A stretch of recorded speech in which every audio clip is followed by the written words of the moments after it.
And then go to share. All right. Well, it is a good evening. I am very happy to be with you, and hopefully you are well. We continue our journey through the Civil War, and we have been moving ourselves around pretty faithfully. As you know, we're on part 8 of our session together, and this is the 4th part of kind of looking at events after the war begins. So after Lincoln's election and the kind of construction of the country in its secession status.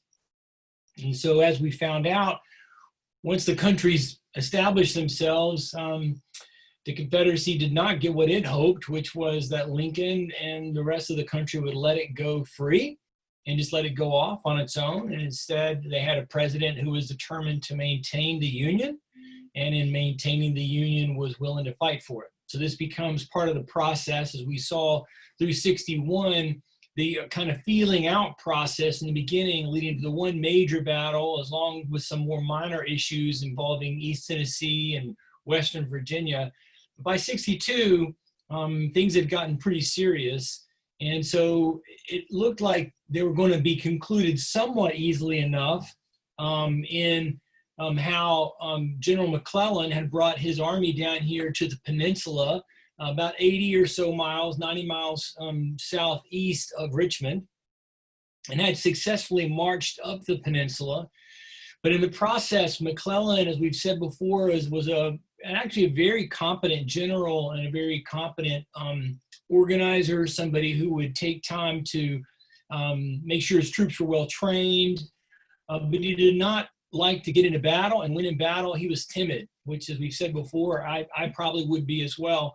In the process, he missed 2 or 3 opportunities to really effectively, well, I don't know if it would have ended the war, but to have captured Richmond or forced Jefferson Davis and Robert E. Lee to move out of the capital.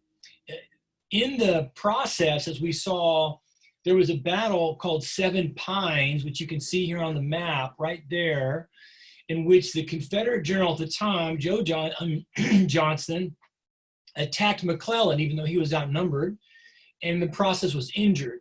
And that injury becomes one of the most important moments of the war because it brought Robert E. Lee, off the bench. And we had noted previously that Lee had been active in the western counties of Virginia and had been unsuccessful, not any more unsuccessful than other Confederate generals. The Union had a little bit of an advantage in Western Virginia because the locals all supported them, so they were able to help them out. In this case, it meant for Lee that even though the Union, the country, the United States, had wanted to offer him the role of commander-in-chief, the Confederacy did not. And so he became Jefferson Davis's advisor. Well, after Johnson was injured, there was nobody nearby to Davis to be put in charge other than Lee. Lee then launches in, as we saw, to the 7 days battles and begins pushing McClellan away from the city. And McClellan, there are 5 battles over the 7 days. McClellan wins, if how you count winning in a war, losing less people or taking the ground, one of those 2 factors, 4 of the 5 days, but he retreats all 7 of the days.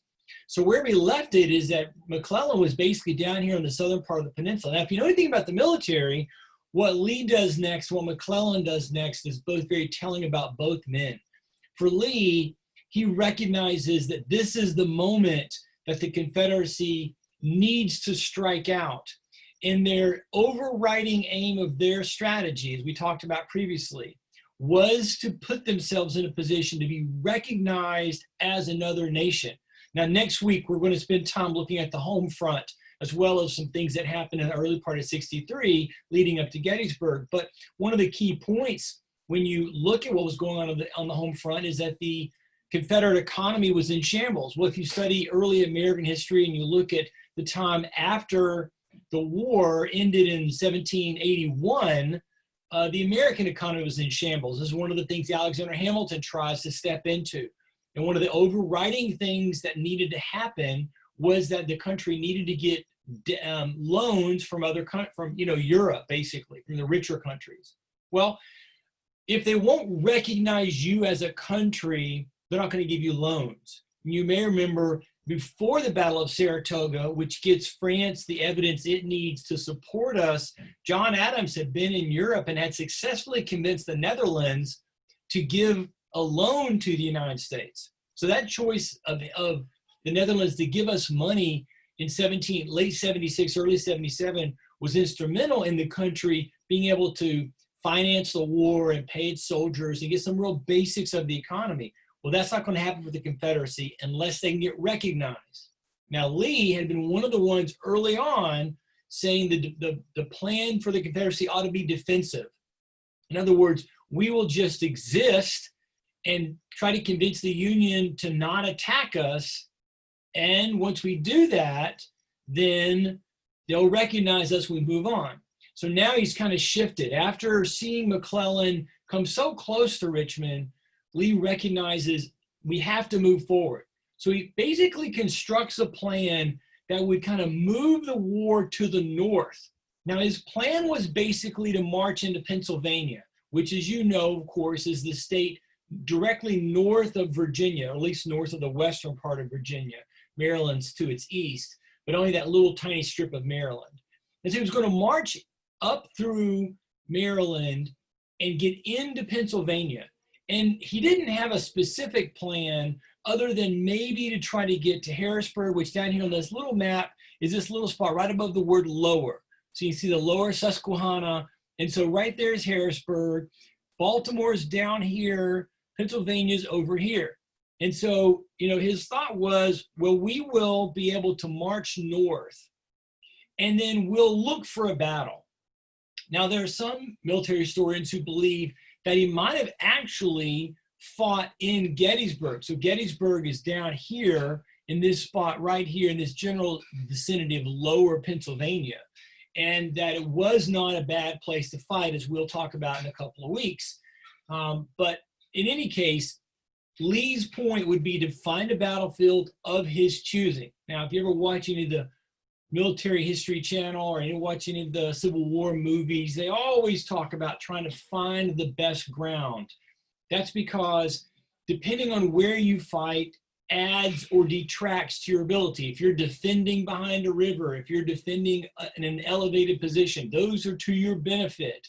If you're trying to attack uphill, that's a detriment. So that makes it harder for you. So he's looking to do this, but the why are these 4 key points. One, he wants to try to get the support from England. France, we said this last week, but France has already kind of tipped its hand. It wants to help the Confederacy. Now, you have to remember, why would England want to do this? And of course, England by this point recognizes that the United States, if it is able to consolidate the entirety or the majority of North America, will have natural resources and financial abilities as well as a population benefit that England never will, and it will become a competitor to whom England will not be able to win out. And of course, we now know in the early 21st century, but we saw it in the latter 20th century, that was the case. In fact, when France, Napoleon, sold the Louisiana Purchase to the United States in 1803, he said famously then, I now have created someone that England will fear. It will dominate England. So he was right when he said that. So for England, if they could replace one united nation with 2 nations, and if you can split the continent in the middle continent into 2 nations, well then, all bets are off. Nobody's living, to the west of Iowa. Nobody's living to the west of Nebraska. And if you're England and you're thinking about the future of Canada, you got some potential there. You remember earlier in our session, we talked about how the conflict with Texas had led to a place where England potentially had the ability to try to recognize Texas and annex Texas, which would have given it a toehold on the lower Gulf, which again, don't think in years, think in decades, but you could conceivably move down the road to where Canada could kind of loop from the north down behind the Mississippi River down to a Texas that is controlled by England. So that's why they would want to be involved. Of course, the risk for England is that if they're wrong and the Confederacy doesn't win, that could put them into a war with the United States, and then they might lose Canada. So that's, you know, the risk in the process. Another piece for Lee is trying to get Maryland. Maryland, as we saw when we looked at the creation of the Confederacy, surrounds DC. So again, metaphorically, and from an image point of view, if they could capture DC by default, by surrounding it, that would be part of the process. And remember, what Lincoln had done to Maryland was suspend habeas corpus, arrested a bunch of journalists, a bunch of political leaders, just thrown them in jail, and you know, basically, Maryland was allowed to have its vote, but it really wasn't a fair vote. So in the minds of many people in the South, Maryland was occupied. It was captured. And so their thought was, well, you know what, if we could get our army into Maryland, Marylanders would rise.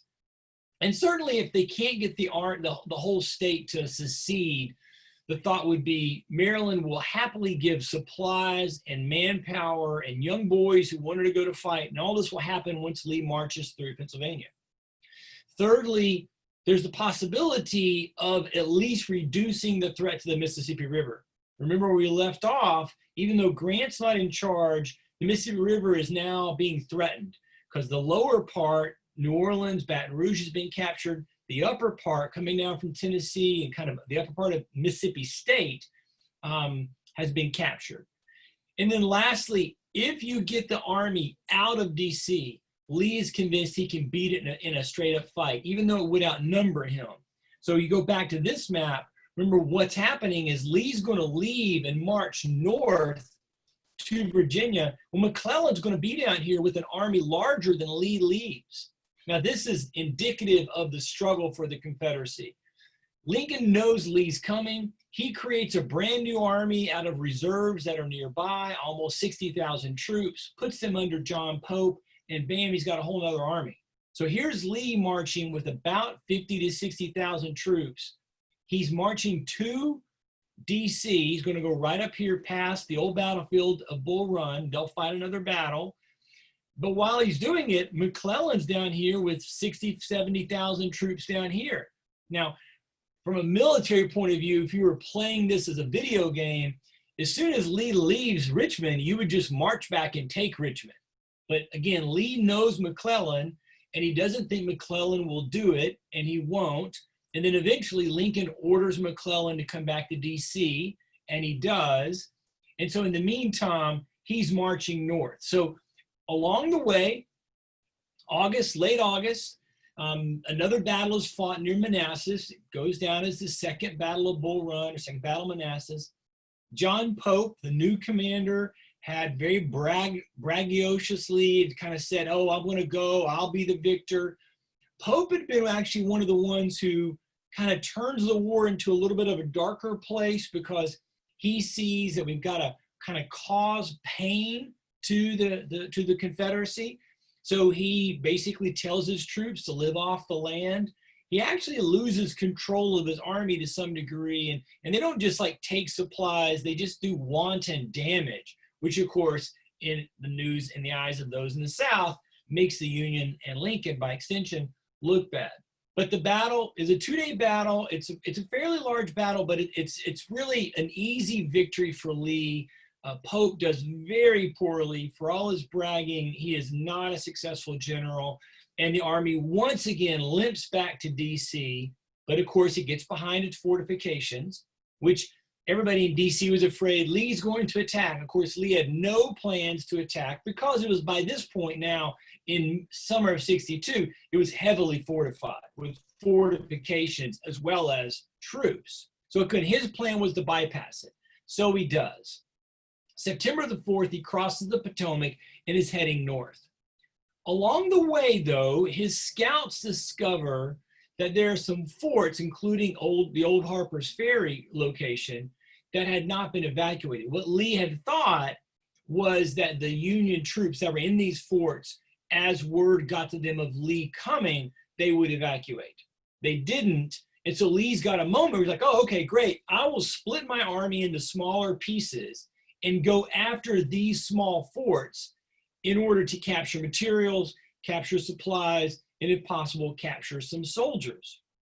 So on September the 10th, he writes this out in Order 191, and he basically lays out the plan for his different commanders, men like Stonewall Jackson, James Longstreet, Jeb Stuart, that we're going to do this, and then we're going to meet in probably around September 13th or 14th up near here in Hagerstown to then make the march into Pennsylvania. Now, what Lee is assuming is that there's nobody really in charge in DC at this moment. And so there's nobody really to pursue him, which is what he wants. He gets word that Lincoln has put McClellan back in charge. If you keep in score, we've had Irvin McDowell, then McClellan, now Pope, now McClellan again. So we're going to have a long list of Union generals who are going to face off through the war until we get to Grant. So McClellan's been put back in charge. Lincoln, to some degree, has the same problem that Davis has. There's nobody else here. Yes, he could have moved somebody from over in the West, but you don't typically do that. So McClellan's there, and he's basically, okay, I'm going to give you another chance. So McClellan's in D.C., and they're kind of watching. They're kind of shadowing Lee. They've followed up a little bit, but they're not close by. So Lee thinks he's got, probably a good week to 10 days on McClellan. And he finds that McClellan's in charge, and now Lee's confidence goes up even higher because he knows this man. He's going to face him. And then something happens that he didn't understand, didn't know about. And that is that one of the copies of Lee's battle orders is discovered by some of the soldiers from the Union Army who were trailing behind. So they were a couple of days behind, and on the 13th, some of the soldiers, they happened to be from Indiana, came to a campsite, found some leftover materials, found a bag, a knapsack, and, rifled through it. What is this? Mostly they were looking for food or maybe cigars, and they turned out they found some cigars, and the cigars had paper wrapped around it. So they take the cigars, they're all excited. A corporal comes up, says, what is all this? And they're like, we found this bag. And so he's like, well, let's see it. And they go, what is that paper? I don't know. They couldn't read. And they say, give me the paper. So the corporal gets the paper, and he recognizes, and you can see it here on the screen, the bottom left, that he's gotten a copy of Lee's orders. Order 191's been discovered. Well, of course, they immediately up the chain of command and get this to DC. And this is what makes the coming Battle of Antietam so fascinating, because McClellan, as we've already seen, is slow to move. He's slow to maneuver and get going. He's cautious. And so once again, the criticism of McClellan here is that he drops the ball. And I agree with that. Had he been moving sooner, he should have had his army in much more movement before even finding the orders. And once he gets a copy of the orders, he's in DC. He's like, I've got Bobby Lee now. I've got him. And then he promptly stays in DC for another day. And he doesn't personally leave. But he did give orders to troops to begin to march. And it does lead to a series of battles which will impact Lee. So you can see there in the screen, the battle maps. The Union troops are basically coming towards the west, and he surprises the Confederate Army. Not fully surprised. I mean, they were there, they were defending, but Lee was not expecting any Union troops to give battle at this point. Part of his army still separated. You can see on this larger map here. So this is the larger map, the big one, and then the small one just shows where they're battling. But see down here where Harper's Ferry is? That's the same Harper's Ferry that had been, by John Brown. So it's right here in the corner of Western Virginia and Maryland. And Stonewall Jackson is able to capture it, captures about 15,000 troops. So he's very, very good news. But now all of a sudden word gets to Jackson that Lee is not moving up to Hagerstown, which you can see up here north of the top of the map. He's retreating. And in fact, Lee is beginning to think, maybe I should abandon everything and get on the backside of the Potomac. Now, in the end, he chooses not to. In the end, he's not sure what McClellan's going to do. So Lee is going to gather all of his army. And again, the criticism to McClellan is that he could have moved more quickly. Now, I'm not quite sure that he could have moved much more quickly at this juncture, but he could have moved more quickly and found Lee in less preparation. But instead, he continues to delay. When Lee retreats from the mountain gaps and pulls back into the city of Sharpsburg, McClellan is cautious and he moves very slowly. On the early evening of the 16th, McClellan gets to Sharpsburg. Now, let me go back to this map just for a second so you can see it.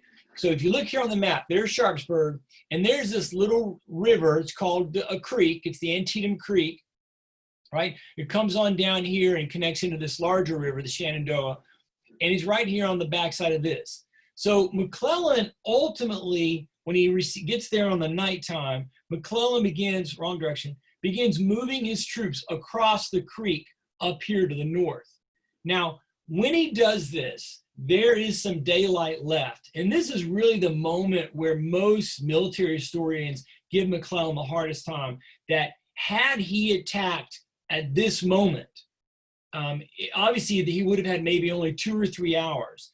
But it's very possible that had he attacked at this moment, he would have pushed Lee out of Sharpsburg and perhaps been able to capture Lee in total. You can already see how McClellan's laying out his battlefront. So he's got a group right here and a group to the south and this group crossing to the north.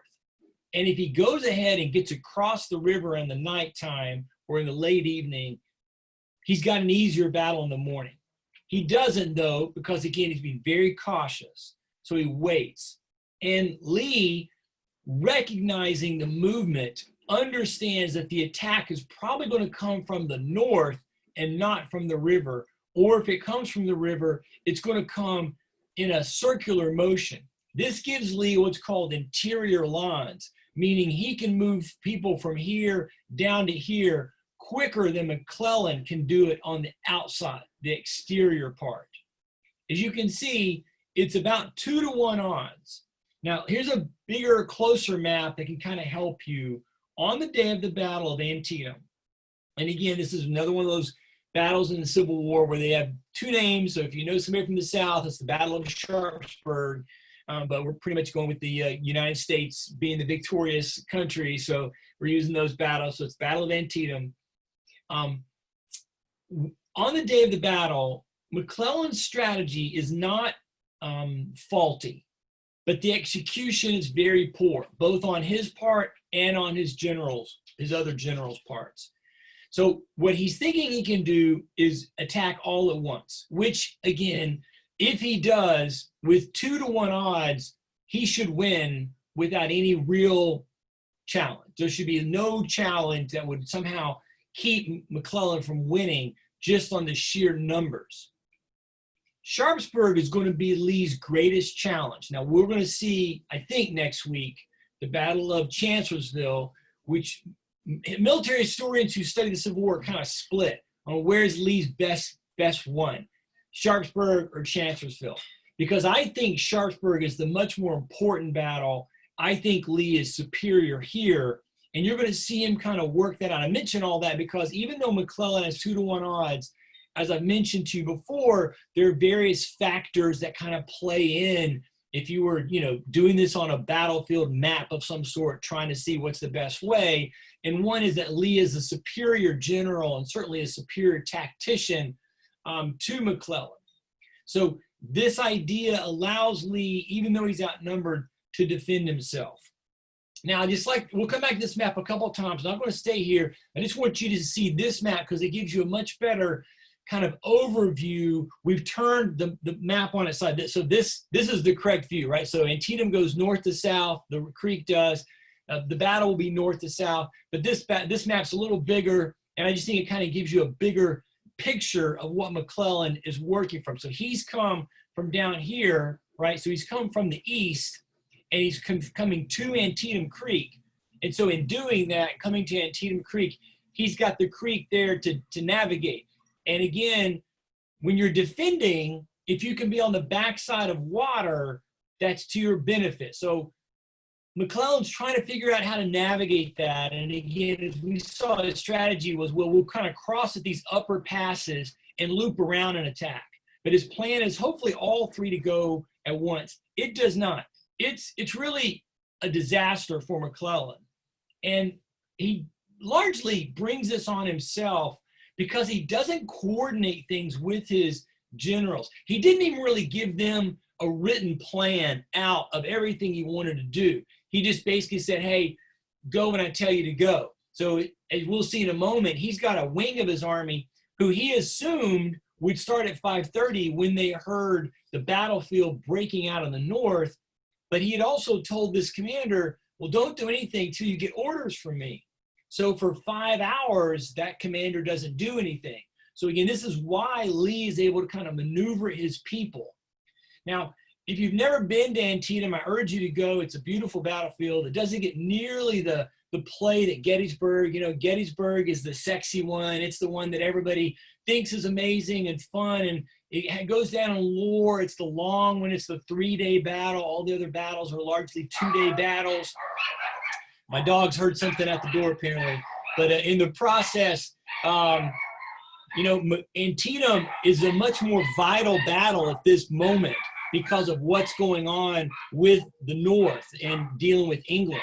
So in the morning of that morning, General Hooker will launch his attack coming south down to where Jackson's troops are. And they will fight just a really vicious back and forth 4 or 5 hour battle. They'll fight across this cornfield. This is the location where they fight. And it's kind of a back and forth. The corn was high. Later by 10 o'clock in the morning, various people reported in their own little journals that the corn was as cut down, as close to the ground as if a scythe had come through and just cut it off. It was a brutal, brutal attack back and forth. And it went back and forth as it went along. Eventually, Hooker will ask for reinforcements. So he'll ask for that from the 12th Corps. Now, the 12th Corps was mostly an inexperienced group. So as they marched down this road to get to the battlefield, there's the cornfield. As they marched down this road, they marched in a column formation that became just easy pickings for the Confederate artillery. And so by the time they get to the battlefield, they're already beat up. And it ends up, again, kind of a stalemate here in these woods and these cornfields as they're fighting back and forth. Jackson gets some reserves coming up from the south part of the battlefield. Hooker sends word to McClellan to say, we need more help. And this is what leads to phase 2 of the battle. So you can see Sedgwick on this map coming from the 2nd Corps. So this is another corps that is coming to the battle. Well, when they come marching in, they get lost. And so here's the river, right? And they're coming this way. So here's where Hooker is. Here's the 12th Corps, and here's the 2nd Corps. And they were going to march this direction. But in the process, they kind of lost their way from where the battle was and ended up drifting kind of down to the south. Well, when they did, they ran into the exact same structure that the Union had in Shiloh. Remember, we talked about that. We talked about how the Union at Shiloh had defended itself in a sunken road, a road that was deeper than the upper ground. Well, that happens where basically cattle are moved along over decades, along between fields. And so over time, the ground sinks, and it looks something like this. This is actually the sunken road at the Battle of Antietam. And I had my daughter stand on the top of it so I could use this picture in my class. I'm in the bottom, I'm standing, so I'm 6 feet. My daughter's at that point probably 4 feet tall. You can see how if you're in the bottom of the sunken road, you have a natural defense in which anybody walking towards you can basically only see your head. And if you're lying down, they would barely see that. But you would see their entire bodies. They would be at the same, height as my daughter if she was over here walking to me. So even if you had smaller numbers, you should be able to see pretty easily how the defense would be able to hold off. And so into the battle comes these troops that are marching in, and they come walking across, and the bravery of these men, of course, is, I don't think I could ever match it.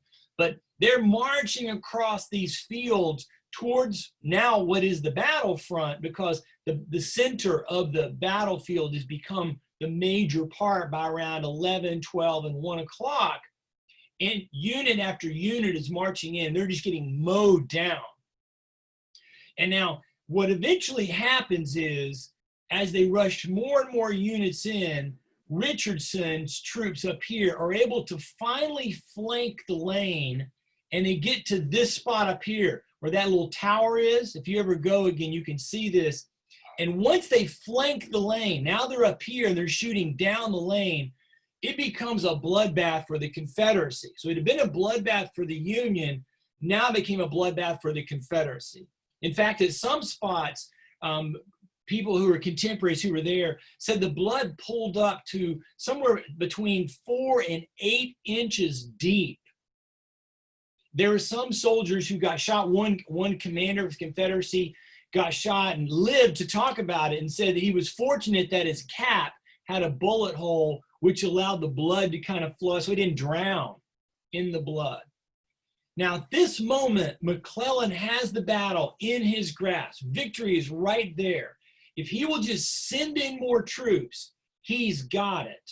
And in fact, Longstreet and some other commanders recognized this, and they actually got off their horses and they started manning cannons to try to hold back what they assume would be an advance on the position and into the city. But instead, McClellan just basically takes a pause. He does send some of his troops to the Cornfield area, but there's no battle really happening at that moment. It's another great kind of missing moment where he had 10,000 plus troops nearby, troops that Lee never had. He never had that, that level of reserves in the process. Well, at this point, the battle shifts to the third part. So here's the battlefield again. Up here's where we started with Hooker, and then he asked for reinforcements, and they just kind of marched in the wrong way. And then he got some more reinforcements coming this way, but they got lost. They got down here to the Sunken Road, which becomes the Bloody Lane, as you can imagine how. But down here at the southern part of the map for McClellan, he had Burnside in charge of his corps, and Burnside had been given directions to cross the river. And this is one of the great massive flaws of the battle, and that this is now known as Burnside's Bridge, because first of all, Burnside sat at this area for about 5 hours, not doing anything, waiting. When he finally got orders to go, instead of just sending his 14 or 15,000 troops across the creek, and again, it's called a creek for a reason. It's not a river. It's not high. As you can see from the picture, it's you know, maybe 20, maybe 30 feet, 15 yards wide, but it's not ever very super deep except during floods.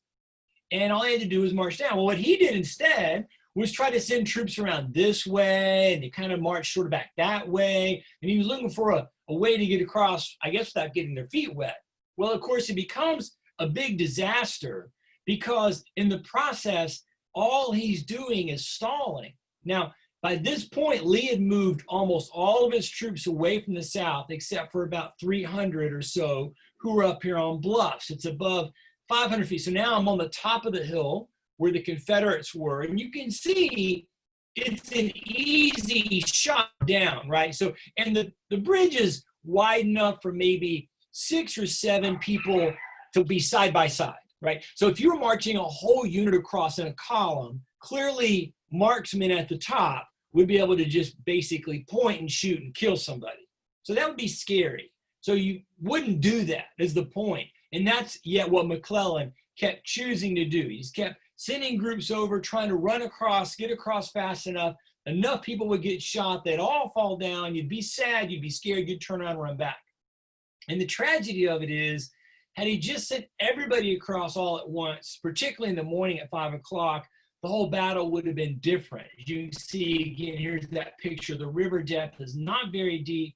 And there's a plaque there, if you ever go, that basically talks about it. There was a gentleman in Lee's army who was from Sharpsburg. And of course, he talks about it. You know, they might have waded the river that day without even getting their waist belts wet. And, you know, you're calling it Burnside Bridge because it's sarcasm. Well, of course, the answer is yes, it is sarcasm, because Burnside contributed to the failure for McClellan. Instead of just rushing across and, you know, taking the time to cross over and then put Lee in a vice, they stall and wait and wait and wait. Finally, around 1 o'clock or so, they finally get across the bridge. Both at the spot of the bridge, and they finally found another ford down here with complete waste of time, and they start moving slowly up the hill. Burnside is as timid as McClellan, and so he's not moving rapidly. I mean, he basically waited for a couple of hours to get everybody across instead of recognizing the moment and just charging forward. Well, in that 2 hours, the last remaining troops of Lee are able to arrive at Sharpsburg, and they came up and they landed up right here. A.P. Hill is the gentleman who was in charge, and they arrived in literally the nick of time to stop Burnside from advancing. In all the other spots of the battlefield, there was no real active fighting because there was kind of exhaustion on all of their parts. And so here, Hill saves the day, and at the end of the day, it's a devastating day. The bloodiest single day of battle in U.S. history.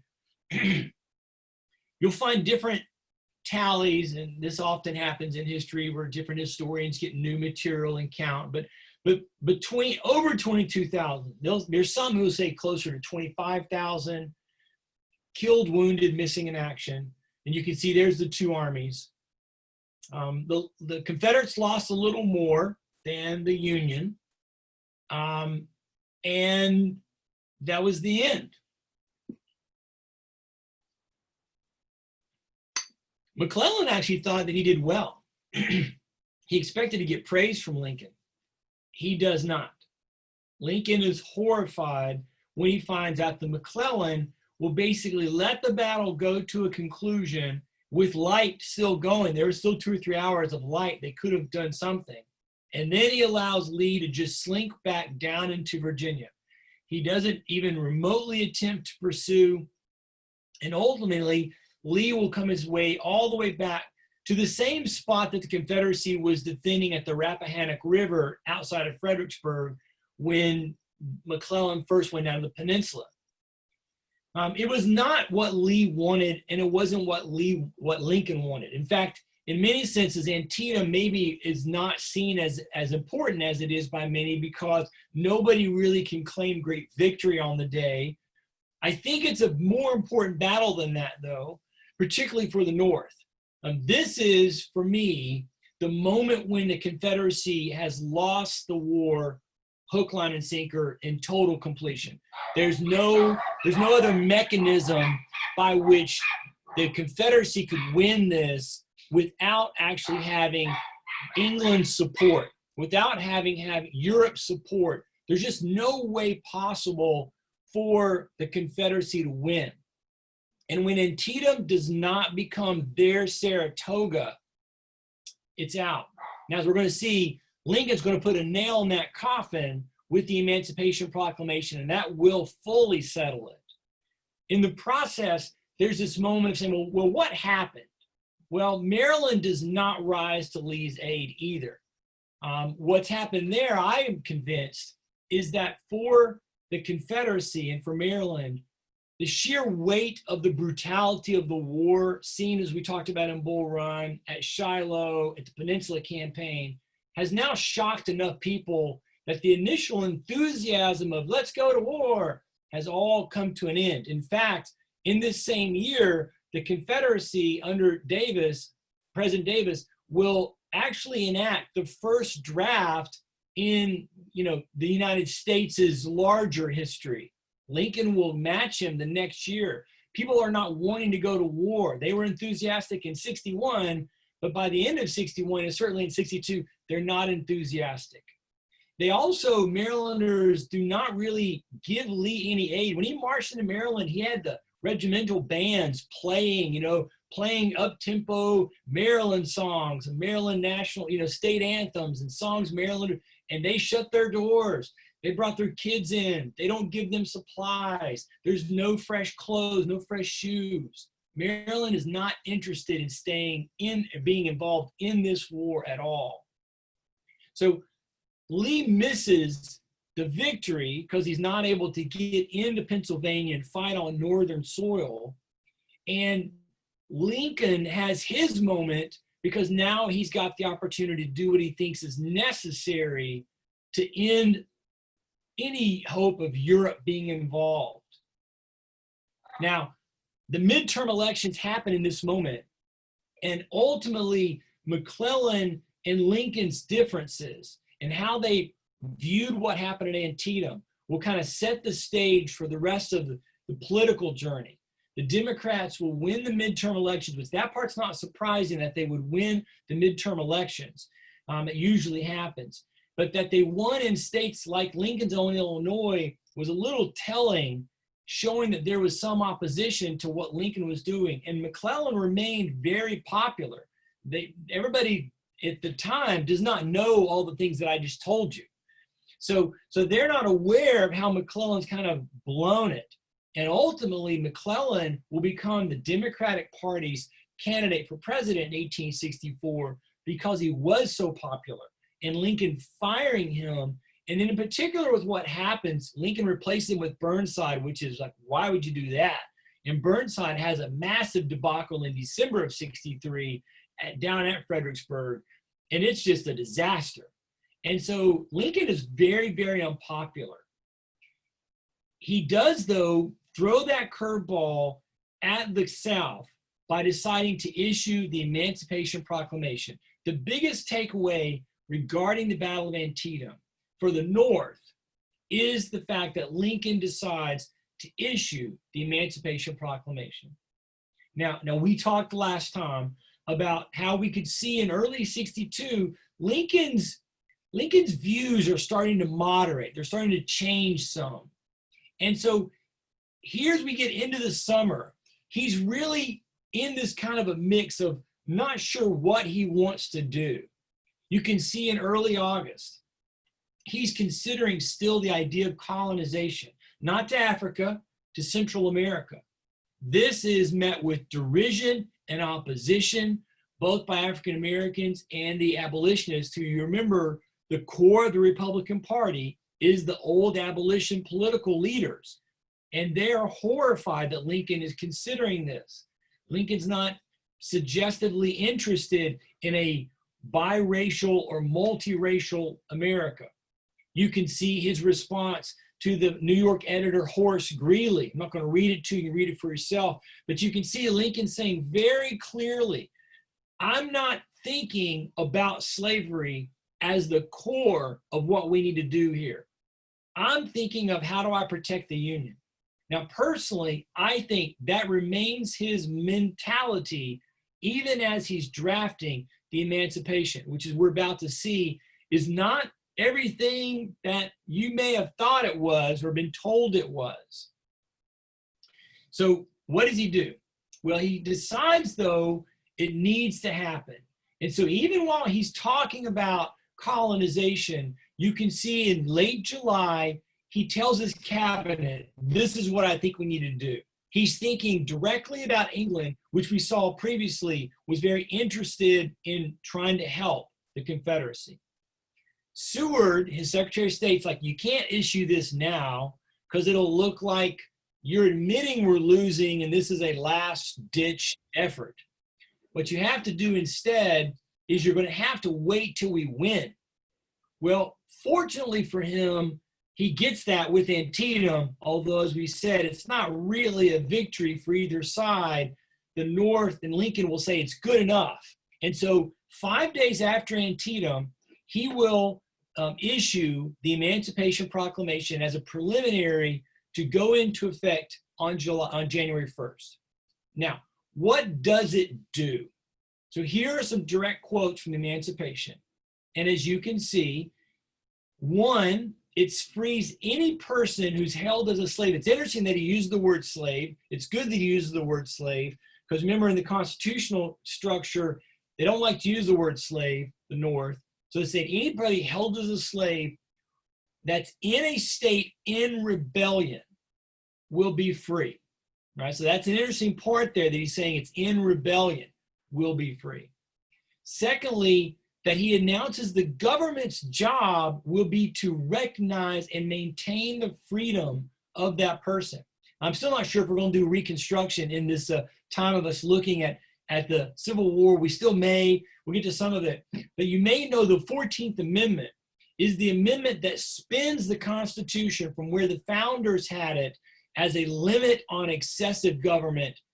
And the 14th Amendment releases the government to be the protector of rights.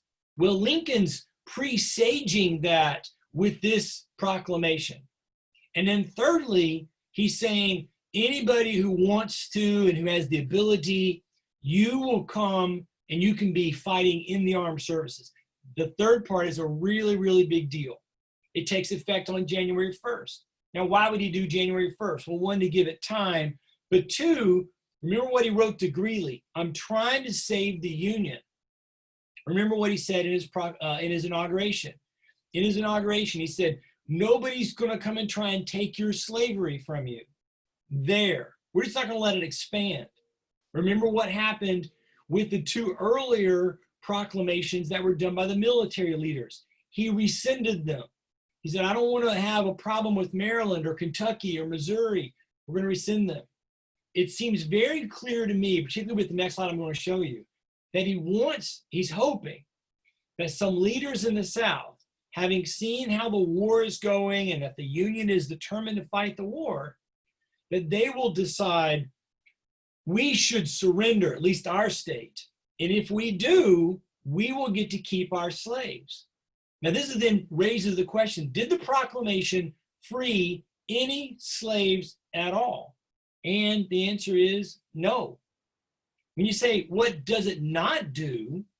It doesn't actually free any slaves. It's very, very specific, and I didn't quote it here. You can obviously Google it and look it up.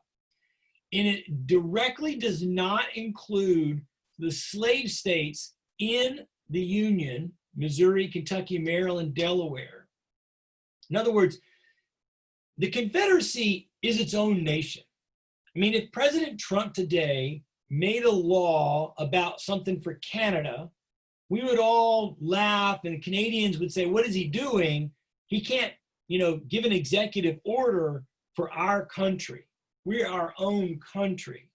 And he could say it, I guess, if he wanted to, but it would not be put into effect. Lincoln making a law for another country meant that it wasn't actually a place where he had any power or authority to enforce that proclamation. Where he does have the power would be Missouri, Kentucky, Maryland, Delaware, and they are not included. Even more surprising is when you read the proclamation, it very clearly states that Tennessee, most of Louisiana, and most of Western and coastal Virginia are excluded. In other words, places where the Union Army has taken over, even though the state is still in rebellion. Remember the last thing it said, right? All persons held that where then be in rebellion. Well, Louisiana would tell you that we're still part of the Confederacy, we're still in rebellion, and yet in New Orleans and up through Baton Rouge, slaves there were not set free. It's one of the most kind of shocking things when you look at the proclamation, particularly because of how the mythology has surrounded it. The mythology is Lincoln freed the slaves, which is fundamentally false, at least at this moment. And the idea is, well, then what was he doing with the proclamation? He certainly is a very intelligent man. He's really a politically savvy president, easily one of our top presidents to be politically savvy, and just had a common sense and a real understanding of human nature. So he didn't make a mistake. So he's not just doing it just because. He's very clearly trying to deal with it. Now, this raises issues for Lincoln about what the Confederacy is, because he would have said to me, well, they're not their own nation. They're our nation. And so I still have power over them because they're in rebellion. And he basically denies the idea of secession. But of course, then that's a problem for Lincoln, because he had already accepted West Virginia as a new state because they had seceded from Virginia. Well, why does he issue it? First is England. There's no other good answer for what Lincoln's doing besides dealing with England, particularly when you put it in the context of what Lee was doing. And Lincoln was very clear. Remember, his secretary is minister over in London, the great son of John Quincy Adams, Charles Adams, was giving him information that, look, we're on thin ice. We are in trouble. And as long as England could be recognizing another country who gives them cotton, well, then great. But the moment Lincoln makes the war about slavery, now England would be supporting and recognizing a slave state. Lincoln's kind of putting the spotlight on slavery and then looking at over at England and saying, all right, are you guys going to be, I thought you were anti-slavery. You're going to help these guys, these slavers? And of course, England doesn't. From this moment, England backs off. Yes, there's some people who build ships for them. There's a little bit of back and forth with some diplomacy. But from this moment, England is out of the picture for the Confederacy, which again is the main reason I say the Confederacy has lost the war at this point. Secondly, Lincoln knows this is going to hurt their economy. The Confederacy is going to put almost 4/5 of all men of fighting age, and they're going to extend that up to my age, 55. They're going to take old people like me. And so they're going to extend the battle, all of that. They're able to do that because they had the working population of the African-American slaves who could still work in all the different places, their factories, the plantations mostly, of course. Well, if word gets to them that they are free or that they can pursue freedom by getting to the Union Army, that will hurt the economy. And it does. Right at the end of the war, you can see over 700,000 slaves escape. With many people, men gone, women were leading the plantations, and there were not a lot of other men around, certainly not a lot of the people with guns and weapons to kind of put force on the slaves. Many of the slaves worked less. Many of them escaped. Others quit working and stayed on site. It was, basically daring the female plantation owner to do something about it. So the Southern economy, which is already weak anyway, will get weaker. Then thirdly, remember what we said about the Marylanders not rising for the Confederacy? Well, the same problem is happening for the North. Lincoln's also going to pass a draft by 63 because he needs more soldiers. People do not want to go into a battle like Antietam. However, who would? The people who were most enthusiastic about fighting a war to end slavery. So all the abolition Republicans, and of course, all the slaves and the freedmen themselves. And it worked out. Hundreds of thousands of slaves and abolitionists will rush and flock to Lincoln's call for more troops. Now, it's a big number, and it's really a kind of a key moment for the Union Army, which was losing some of its recruiting power, I guess you would say.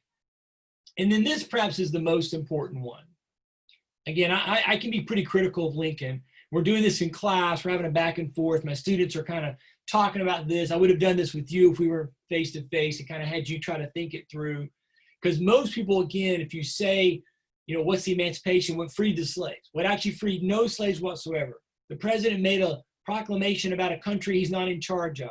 Where he has the power, he frees no slaves. Not only not in the border states, but not even in the rebellious states like Tennessee and Louisiana and Virginia. Doesn't free slaves. It's like, what?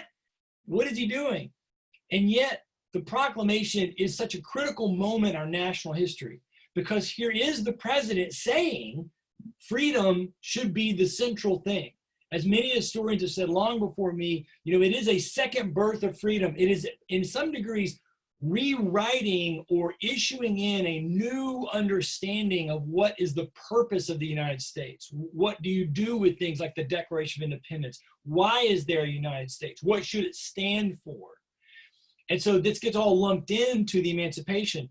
But I think in doing so, for myself, it has minimized the real people who did the work and maximized Lincoln. What really happens at this moment is the tens of thousands of brave slaves themselves who just march off the plantation, not sure where they're going. Not, they could be beaten, they could be shot, they could be killed, but they just bravely followed through. And then politically alongside them, Republicans in Congress, abolitionists in the states will say, this is the moment. We should pass a new amendment. Remember, we already saw what was going to be a 13th Amendment, which would have lionized slavery, would have informed slavery to be kind of locked into the country. And now they begin working on what becomes what we know as the real 13th Amendment, which is the amendment that outlaws slavery completely. I would offer that there's no 13th Amendment, at least not when it starts, without the Emancipation. And Lincoln, of course, deserves the credit for that, the political courage to do it. It was very, very unpopular. The Emancipation Proclamation was not a popular thing. Many Union soldiers go AWOL. This is one of the reasons why, as I already told you, that they lose the fall elections. The Emancipation, particularly across, so all the states that border Kentucky, even in southern New York, in parts of Pennsylvania, parts of Maryland, Delaware, New Jersey, Lincoln and the Republicans get blistered almost exclusively because the Emancipation was so unpopular. It was clear, and remember, he suspended habeas corpus, but the Emancipation Proclamation is arguably the most unpopular thing Lincoln did. But it was enthusiastic in the abolition areas, and so that was beneficial for him. And again, it was so enthusiastically received by African Americans. It is rightfully understood. When you talk about June 14th, if you know the celebration we just experienced, it was when finally out in Texas, the word of the Emancipation Proclamation arrived. Now, it might have been better for the news of the 13th Amendment to have arrived, but the Emancipation is what's arrived, and that's honored in that time of June 14th. It's the African Americans who deserve the statue in DC, to be quite candid.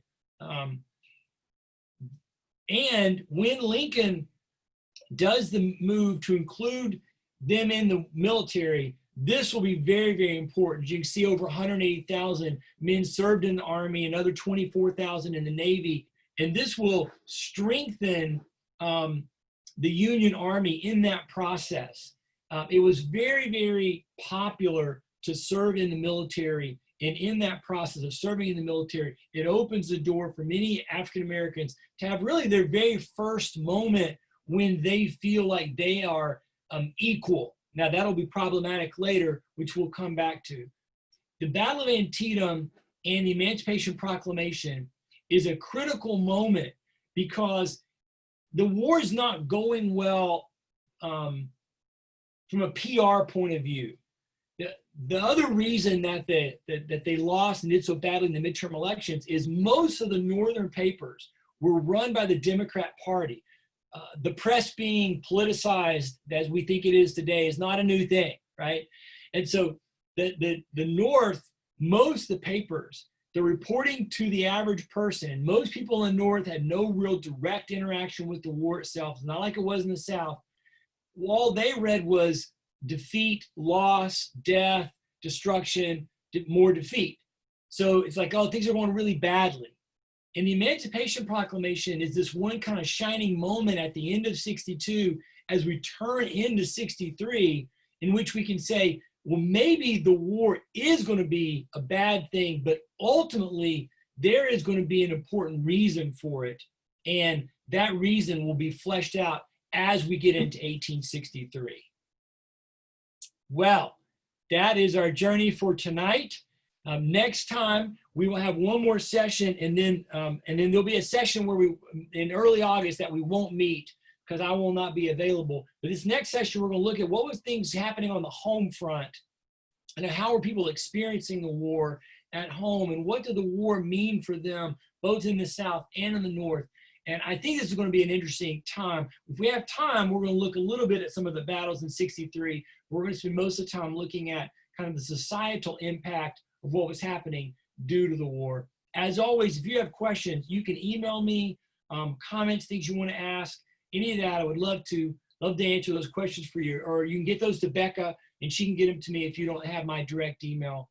And I thank you so much again. Next week is the 30th.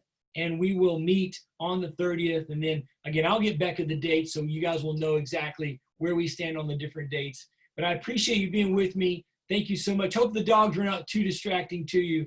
And we'll see you and have a wonderful night. All right. Thank you so much.